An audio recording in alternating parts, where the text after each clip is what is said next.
નમસ્કાર, જય માતાજી, જય દ્વારકાધીશ. જણાવતા ખૂબ દુઃખ થાય.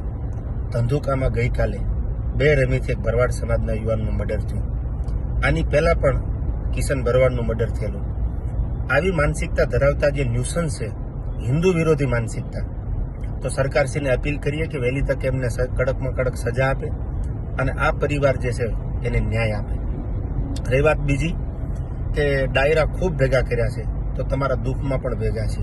ભરવાડ સમાજ જ્યારે પણ હકલ કરે ત્યારે એમના બધાય પરિસ્થિતિમાં ઊભા રહેવાની પૂરી તૈયારી છે. ખુલ્લે આવીને ઊભી રહેવાની તૈયારી છે. ત્યારે દ્વારકાધીશને પ્રાર્થના કરી જે પરિવાર ઉપર દુઃખ પડ્યું છે એને મજબૂત બનાવે, એને આ દુઃખનો સામનો કરવાની ક્ષમતા અને શક્તિ આપે. અને સરકારને ફરી અપીલ કરીએ, કાયદો અને વ્યવસ્થા સાથે એને ન્યાય આપે એવી આપણી બધાની માંગ છે.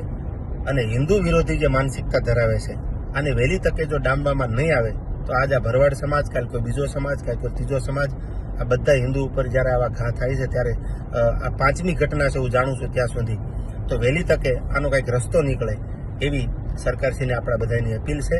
અને જ્યાં જરૂર પડે ત્યાં હૃદયથી, તન, મન અને ધનથી ભરવાડ સમાજ સાથે છીએ. જય સિયારામ, જય દ્વારકાધીશ.